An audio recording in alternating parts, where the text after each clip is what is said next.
So, good morning, good afternoon, good evening, wherever you are. Welcome to our interview with a board gamer, and I am joined by creator of soon-to-be released Tales of Liria, Behsaad, who runs Ramezware and who's brought out this great game. Enough about me. Let's go over to Behsaad.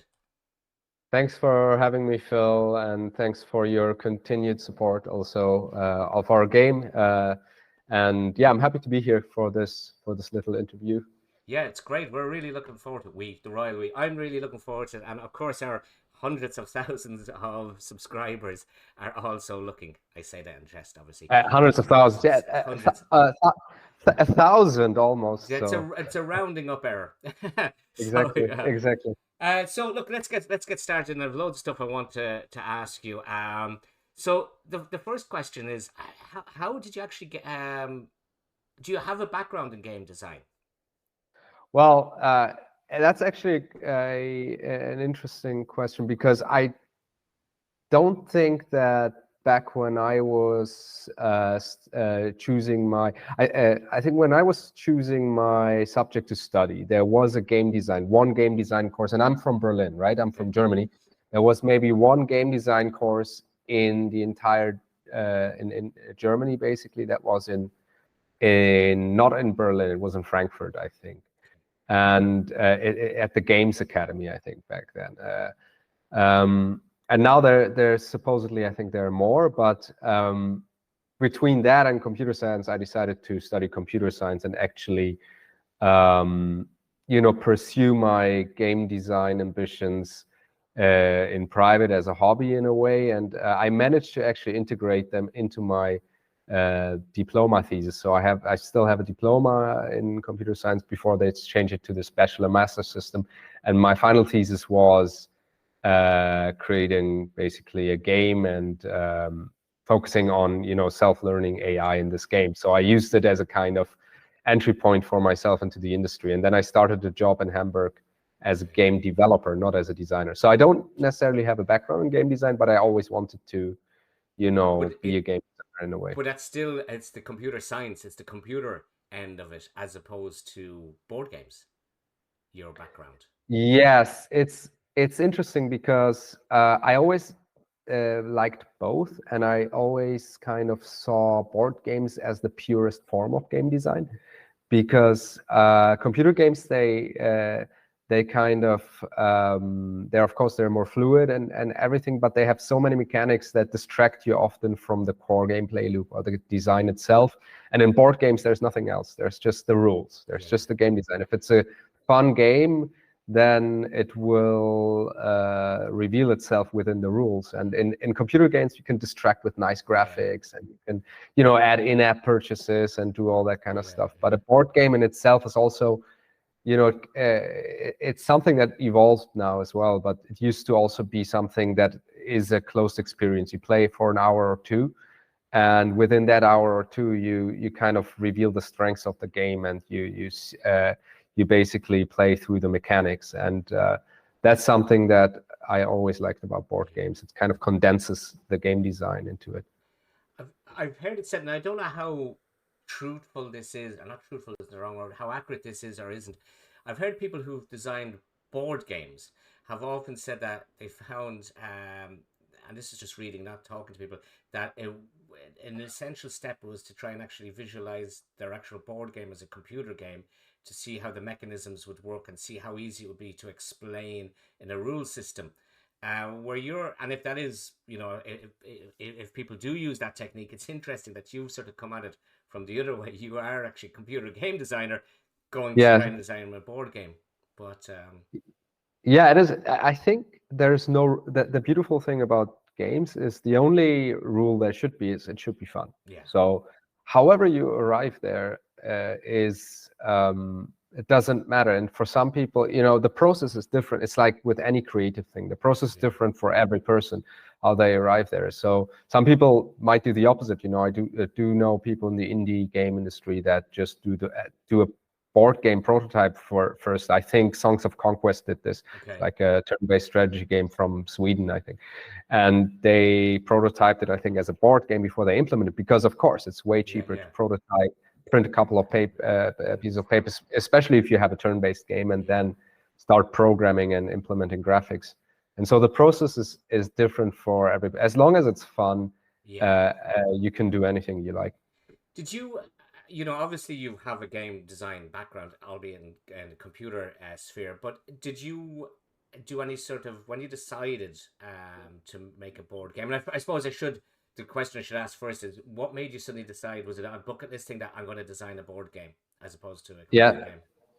Yeah, that's actually, first of all, budget, of course, because but in general, we have this thing with my partner Eve, who's also doing the production on the game, that we challenge each other for little challenges, like writing short stories or doing something creative, right? And just to have some kind of challenge and to have some kind of go at it, we decided to do a board game design challenge. And my first attempt actually was a totally different game. I always like the narrative kind of narrative part of Dungeons and Dragons, and these kind of tabletop games where you actually experience a kind of adventure with your party and with your friends. And so I tried to kind of capture this within like a card game, but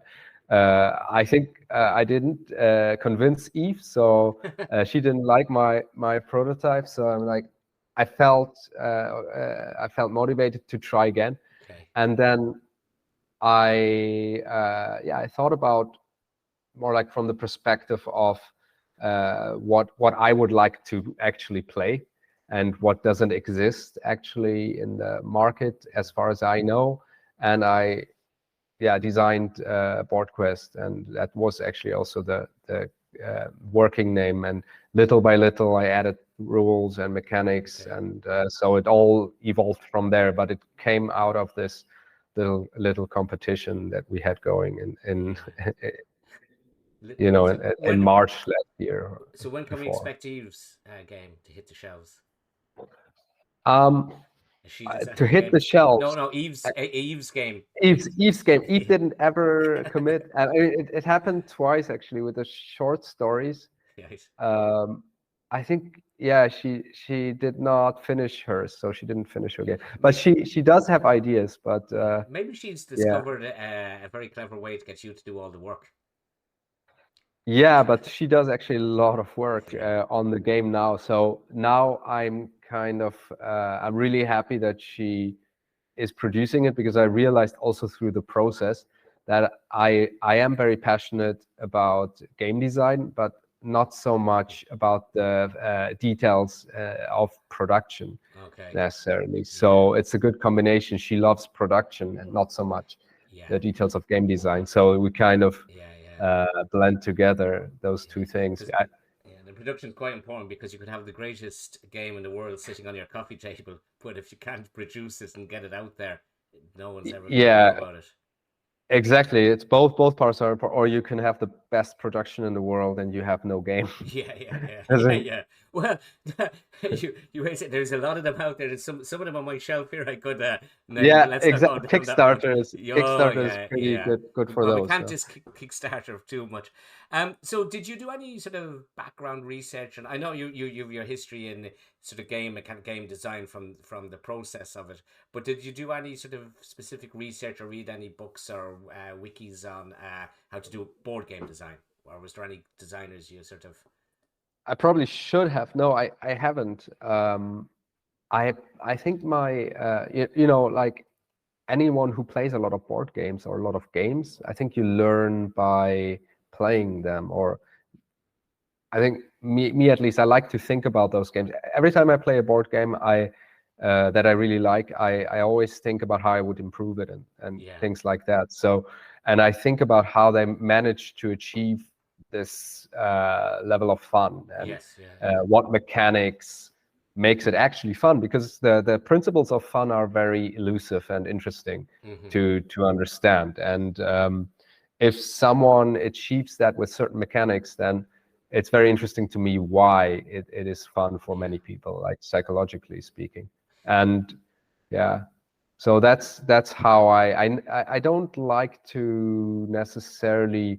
I do read some articles and watch videos about game design, and it does interest me. But at the same time, you also want to stay. I also want to stay kind of uninfluenced by too many rules Yeah. in this. So the only rule I would like to follow is the what's that survival of the funnest, Okay. Yeah. basically. What's fun. So with that in mind, I know you've probably been playing a lot of Boardquest over the last year or so, Oh but yeah. yeah, when not playing Boardquest, maybe you don't have, maybe you're sick of board games, but what would your go-to board game be at the moment? So I mean, obviously that at changes over time. yes, so at the moment, I think the last games I played were still we have kind of couple of games. Terraforming Mars. Oh, good. I Yeah, like to yeah, play Spirit Island, very good. Yeah, War War Chest, where actually that flipping mechanic of the forts is inspired by yeah. War Chest. Okay. It's an abstract war game. I do like to play Hive. It's also an Oh yeah, extra yeah, yeah, yeah. abstract game. And otherwise, yeah, I think those are the go-to ones recently that Yeah. at the top of my head. Which is quite interesting. I mean, I'm very familiar with Hive. I haven't played Hive in about, I'd say, nearly 2 years. Certainly a year and a half. Spirit Island is a big one here, and with the Yeah. expansions, it's a great game. And also you mentioned Terraforming Mars, which is another great game. But what's interesting about, especially Spirit Island and Terraforming Mars, I would say they're probably completely different to Board Quest. Yes, Yeah, that's true. Yeah. like, I mean, That Terraforming Mars is a very sort of Euro game where, I mean, yes, Board that's Quest, more for like a Euro anyone game. who Yes. hasn't seen it, Board Quest is a very merry trash type of thing Yes. with player Maybe elimination. explain what the difference is. Okay, So you maybe explain the difference. I had to look at I had to look it up. I didn't know what Ameritrash is. I was familiar with Eurogames, but it's basically, as far as I understood, that Eurogames are less confrontation. Like Ameritrash games are more theme based and more confrontational, Hmm. and often come with miniatures, whereas those Euro games and Ameritrash games are supposed to be more luck based also, Yes, and yeah. Eurotrash games are more mechanic driven and less confrontational and less theme based, basically. So I actually didn't think much about it, but it's also the ease of, and that's actually a good question, because it's the ease of setting up those games that I mentioned, right? Yes. I want to be having a nice time in an evening or in 2 hours, and don't want to spend a lot of time setting things up and tearing it down, basically. So these games are fairly simple in that regard. And in general, I do love those strongly theme-based Yeah. games. I used to play hundreds of hours of Mage Knight, Rebellion, those Okay. old games, and Warhammer, and all these kind of things. But now I don't find the time. And Mm. with Boardquest, I'm almost trying to package that into a small box, that experience where you would usually need more time for to be basically to be able to play it through within an hour and a half or Yeah. even less. That is a good point. That's a good point. Some of my favorite Euro games, and you are right about the whole Euro Merry Trash. They're much more cooperative, family oriented. Even when it's not a cooperative game, they're much more you do your thing, and you might get in the way of someone Yes, else and in the doing end you thing. count points Yeah. basically. One of the games that I just got there this year recently, got it, played it maybe twice. First time played it completely wrong rules, is Nucleum, which is Uh-huh. very much like Brass, except it's set in an alternative timeline where nuclear power was discovered in the 1800s, and it's actually in old, over by Prague, that's sort of, and Germany, over that sort of side of Germany, and you develop nuclear power, and you have to get reactors online and powerhouses, and it's a brilliant game. It Yeah. probably takes about, it doesn't take as long as Brass. I'm not if you're familiar with Brass to set up, but nearly as much time. And it probably takes about 2.5 to 3 hours to play, and then another half an hour to Hmm. tear down. So you're looking at probably 4 to 5 hours of a Hmm. commitment, which is great for a Yeah. Saturday or Sunday afternoon. And the other one, which is even, so it's a great game, but it has a lot of commitment time to getting it ready. Yes. The worst one I've played is, and I actually last played it in Play Planet in Malaga and with Lars, and I went in before the shop closed for its siesta, and it took me an Mhm. hour to set it up. And then myself and Lars played it for about an hour, and it took about an hour and a half to put it all back in the box. And Yeah. it's called, I can't even remember the name of it. So, but the artwork is fantastic. It comes on a neoprene map. It's all walls, little cardboard walls that interlock. It's made by Battle Systems, and it is called. I'll pop it up in the thing Yeah. when That I remember. And I get the it's yeah. fantastic game. It looks amazing when you look down on it. Yeah. It's 3D, and they do all this amazing. But you're just going, I'm not going to spend an hour and a half setting up one scenario. It's just hard. Yeah. It's yeah. That's the challenge, right? Core space. It's called To core space. Okay. Yeah, Yeah, that's the challenge, right? yeah, It kind of um, there's a question. It does a good game is not only good because of its mechanics, because also it encourages you to play it, right? yeah. The thing that lands on the table a lot at the end of the day, um, I would like to design one of those games that doesn't intimidate you to unpack it and play it. So that was a big consideration, and I felt like a lot of those miniature games, especially that in their core I really love. Yeah, They take unfortunately a long time yeah, to set up, and so I wanted to have a shot at doing justice to the miniature games and to these kind of fantasy driven games with a lot of elements but and complexity, but still keeping it simple enough so that you're yes. not intimidated by it. I've just pulled it from the box there, and I'll pop them up on the screen. Some of the artwork, Sure. Yeah. some in post with the post production team. Some of the artwork, especially Villar and the Demon, is really really good. Did it take a long time? I presume you yourself didn't design the art, or did you? Oh, I'm Yeah. not a artist this way. Did it take a long time to find the your art team? It actually everything kind of fell into place almost. It was from the idea, the challenge and the idea for Boardquest. That was in 2022 in March, I think. So actually almost 2 years ago, and I didn't really pursue this seriously. I wanted to make it, just playable for my friends or as a hobby until I actually found someone in my circles that is an artist and that really likes this kind of fantasy. Okay. And it's a friend of a colleague of mine, long-term colleague. And so I commissioned some artworks and then commissioned all the artworks with him for the images, right? Yeah. And he's really passionate about this. So that's Victor, basically. He's really Okay. passionate about this world of fantasy. And yeah, the other parts of the cards are designed by an agency here in Malaga, actually, called Okay. Brida.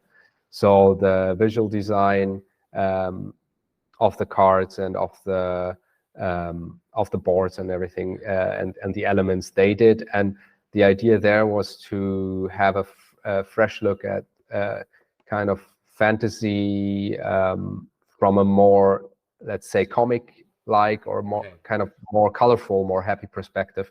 So I think that combination is something that is yeah, gives us a pretty unique look. There's a lot of dark fantasy, I think, already out there, and personally, I always like to keep the or watch things or consume fantasy products that also are maybe more towards the comic or the anime Okay. Yeah. spectrum, where there's more colorful, there is more.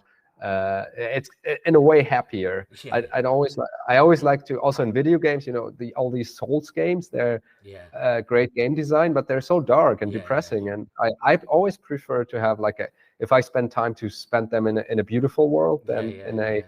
depressing one. So, for example, The Legend of Zelda is one of those Of course. examples Yeah. where I Yeah. really like the world design. So coming back to That's it, yeah, there's different artists involved here, basically. and like yeah, what you're saying is that because even Pathfinder 2E is much more colorful and the artwork is much more almost nearly cartoonier than Yeah.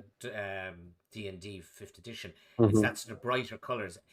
Not to say that the monsters aren't as brutal and kill you really quickly in Pathfinder 2E, but it's a much more colorful place to die in than Yeah. necessarily D&D. So that does seem to be a trend moving back. Um, so yeah, I mean, like the quality of the games or the board is really well, and even the manufacturing quality of the version that I have here is really good. It's really good quality. It doesn't feel that it's a prototype. I'll be along one of the later prototypes before production, but it's really very good quality. So I think you got very lucky there with the team you assembled around you for both the artwork and certainly the quality of printing of it. That's actually Ivana's work, and we went through 3 different providers for those prints. Okay, So we actually we weren't happy with the first prototype prints until we find our new partner that's basically printing these prototypes. They're based in Belgium, okay, and Ivona has organized that part. So I think they're called Azeo Games. yeah. Azeo Games. So I think, it's a very yeah. EU wide Azao Games. Hazao Yeah. games. It's a very EU Azao. wide generation from a Berlin man in Malaga producing it. And stuff that's been produced in Belgium and that. So you're very across Yes. the continent. And also the final print we're going to print in Poland, Oh, are you actually. okay? I just Yeah. assumed it was going to be China or somewhere, but that's great that Well, it's yeah, yeah. mostly it's China for many people, but we preferred because also of the miniatures and Okay. because of the also sending around the miniatures are going to be printed in Spain actually, Oh, right. Okay. and so they have to arrive in Poland, and then we're shipping from there Okay. basically. And then if we had China, that would complicate some things, and Supply also chain as well issues uh, there with China. it is nice to stay in Europe in a way, or for us at least, to because it's closer, and I feel like we have a good communication with all these people. Yeah. I mean, worst comes to worst, you can get on a train and go to Exactly. Poland, Yes. whereas or a plane, but you're not going to China is a bit of a harder It's a thing bit to more achieve. difficult. Yes. Yeah. Did I mean, now you're going on Kickstarter in less than 3 weeks. Probably about 2 weeks from by the time I get this edited and up. Were you always going to go the Kickstarter route, or did you approach any publishers? So that's also a great question, because it could have gone either way, because we were in conversations with a consultant that is basically has a lot of experience in the games industry. That's one of the colleagues I worked with in the Hamburg game industry. And he recommended us to not go through Kickstarter, but to look for private investors and Okay. publishers instead. But um, there was risk involved in that approach. Risk in also there were costs involved in that approach, and risks. And it is a valid approach, but we decided also, yeah, for different reasons, to go to Kickstarter and to get the game out as soon as possible, because it is ready, Yes. and we are happy with it, and we want to get it out basically. How do And you? I yeah, mean, you don't have to answer this one if you don't want to, because it is obviously something that's probably a bit controversial. So I understand completely if you want to pass on that one. But for me, I have an issue with Kickstarter. Not so much Kickstarter, but it's certain big, huge companies that have enough of capital to do their own R&D, yeah, their own production, and produce the same game with different skins on it on every iteration, yeah, and have done a yeah. lot of damage. I think that company to the Kickstarter industry because of the way they carry on. It's it's greedy. It's quite Yeah, greedy, I feel. Yeah, I have the same feeling. I don't have yeah, I have mixed feelings Yeah, towards crowdfunding and Kickstarter myself. yeah, I I, I think Kickstarter 10 years ago was a different platform than it is 100%. now. If you look, you can still see the old campaigns. So you can Yeah, see also there was a lot less that went into them. yeah, Nowadays, it seems like in order to compete with these big publishers, yeah, you need to have something. You need to have an incredible campaign and investment in, and the game actually often seems to matter less and less yeah, itself. And I don't like that, because Kickstarter's idea itself is really great, that it enabled a lot of yeah, people that weren't, and it still does. And yeah, as the idea itself is really great, it's just kind of used by big yeah. publishers, of course, to make an extra buck. And we live in capitalism, so Yeah, um, I certainly personally think the likes of Simon and who produce Zombicide, shouldn't be allowed reduce their next version of a game that they've well, made 10 million on their last one. yeah, but as long as people buy it, and as long as people they will, Of Kickstarter course, will so allow yeah, that. of course, I Yeah, because they get a portion of that. So and again, it's almost like a natural evolution. It's the same in the video game industry, like, right? You have actually, I watched a piece on the development on the mobile space, and it can be argued that mobile games used to be better, objectively better, whatever that means. yeah, But I think it means something.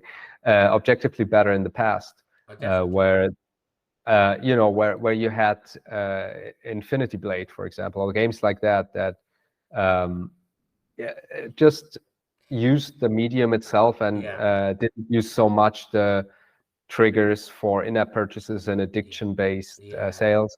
yeah. So I suppose that all changed with the likes of Candy Crush, which really sort of launched that one. And now you see those, you just constantly, you're bombarded with ads for the same game, which has been just reskinned. And it's can a yeah, guy out of a castle move a pipe, pull a thing, water flows down, fire doesn't. We're back in the olden days of 2000 and whatever 10. Uh, yeah, was it Jetpack Joyride? I used to really like that one. And yeah, I yeah. believe There were really fun yeah. mobile games. There were sort I of was really when you were in a hopeful. Yeah, queue waiting for something, you'd take out waiting for the bus or whatever, or sitting on the bus, you'd take it out and you'd play it for a few minutes and then you'd forget about it. exactly. Um, Yes. and you're right, they're all so now formulaic. Those Formulaic and yeah, kind of almost samey. predatory, Yeah, almost, in terms of monetization. yeah, Yeah, I'm kind of idealistic and nostalgic a bit, but I do believe that, for example, in the days of the Game Boy, and I had a Game Boy Advance and on the Game Boy and so on, yeah, I used to play on that. We had better mobile games definitely. on Yeah, these yeah, platforms than we now have 20 years yeah, later. yeah. And that's an incredible. So yeah, we could talk all day Yeah, we about this. could. Yeah, I'm playing I'm a Zombicide. little bit of a I'm purist there. I'm addicted to Factoria at the moment on the PC. Oh yeah, Yeah, which is yeah, basically spreadsheets. But anyway, it's great. But yeah. it's a good game. But yeah, but I There's think still good games. that is Yeah. a good game. It's innovative. Getting back to what we're meant to be talking about. Just before we sort of came on air, you were saying that you have you have a campaign mode. Can you talk a little bit about that? If you can let us into some Yes, secrets. of course. Yeah, it was a last minute decision. So I always thought about, since we started designing, implementing the designs of Boardquest, I always thought about a way, because this fantasy world kind of has a story behind. And I always liked to create a solo mode, a campaign mode. And there is one in the video game. So Yeah, we create a video game and a board game, basically. So the video game is basically the digital version of the board game that we already developed, because it helps us with development also on and testing yeah, of the board game. But um, I didn't want to overload the box of BoardQuest with additional components and things just for the solo mode or the campaign mode. yeah, So it took me quite some time to figure out how this could look like. And Eve wasn't happy about it, but 3 weeks ago I had like a eureka moment where I'm like, oh, I think I got it. yeah, And yeah. she's like, yeah, we're 1.5 months from the campaign launch. We can't change the scope. Yeah. And No, just a we simple thing. I'm just renaming it and rechanging exactly. everything around. Exactly. Yeah, It's just a simple thing. I yeah, promise. No additional yeah, components. yeah. Just a couple of pages. It turns out it's 25 pages now. But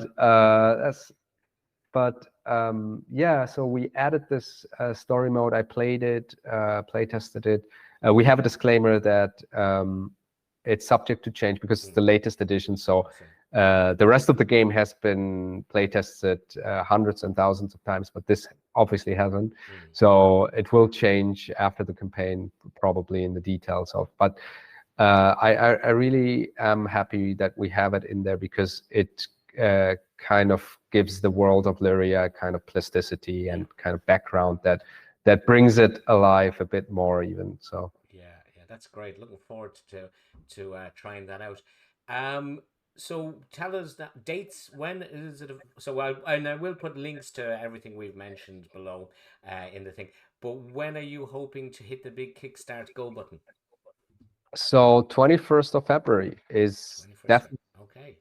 the date. So we're pretty close. And we're going to run for 20 days. Okay. And it's going to be basically, yeah, if you like to sign up, you can sign up to our mailing list on playboardquest.com or on our Kickstarter page, which is also linked from playboardquest.com. And so it's going to be really exciting. We are both we're excited with anticipation and terrified Yeah. by Yeah. by the prospect of finally being on Kickstarter and Yeah. giving our baby of the last 2 years right out to be judged by the world in a way. But it's also incredibly exciting, and we're very grateful also for every person, and especially again for you, Phil, who supported us along this way. It's been a nice journey It's a altogether. good game. It's a good game, and the reviews have been quite positive, I believe. Yes, I've seen one we of them, have. yeah, from Sean. Yes, Watched it. we have, and we're excited about every preview and review we get. Yeah. And really, it's been yeah, great to hear that people enjoy the game Yeah. actually. So yeah, you never know until. Yeah. And also, we are friends. So I do think there might be a bias also. I don't trust my friends Yeah. to judge my game. So if a Yeah. stranger tells me it's good, Yeah. and especially someone who specializes in Yeah. previewing it, although it means a lot also if your friends like it, right? But it's almost like a validation step by step that we might be onto Yeah. something here. You'll obviously be looking forward to that moment when you walk in there at the local game shop in Malaga, Play Planet, and there it is on the shelves. Or Oh, even better, it's being yeah, played by strangers. yes, Yeah. I would love that. Yeah, Yeah. I love that. And yeah, that's one of the exciting things about a physical product. Mm. Uh, It's I do tangible. love. Yes, it's you walk into a store and Yeah. you can, or even on your shelf at home. Yeah. I always say, no matter what happens, we'll always have the game and the Yeah. physical product. I've worked You on might have. digital projects. Hopefully, you won't have several thousand copies of it on your shelf. Exactly, in my basement. Yeah. Anyone some Yeah. Boardquest? Oh Anyone some no, Boardquest? I'm not going to bash this again. He's going to give us Oh another no! game. Yeah, exactly. Don't invite him. He's All the gonna kids. don't invite him to. He's gonna give it as a present Yeah, all every the kids year. are going to be getting party bags going away. There'll be a board quest in it. No, there won't. There won't. Exactly. It'll be sold. The print run will be sold off out, no doubt. And I'm sure you'll be printing loads of Yeah, copies of it. we're optimistic, and again, it's kind of like an intrinsic project where, of course, we want the sales and we want the success, but it was first and foremost a project that I thought needs to be created because I want to play it. So worst case, I just have my own game that I can play, Yeah. and maybe next time I'll beat you, Phil. Yeah. Well, we'll never play again. So my final question is, would you do it again? Yes, Knowing what you I know. actually, it's really hard.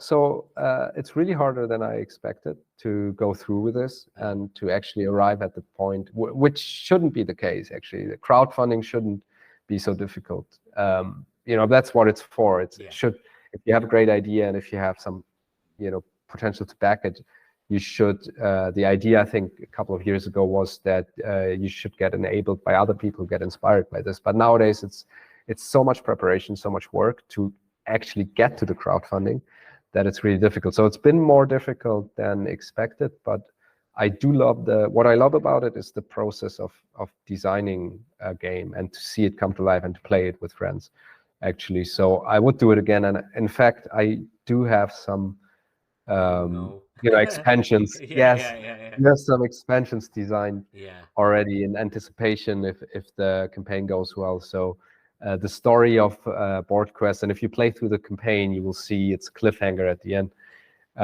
The story of Boardquest continues if we are so lucky to get our funding goal, basically. I'm sure you will.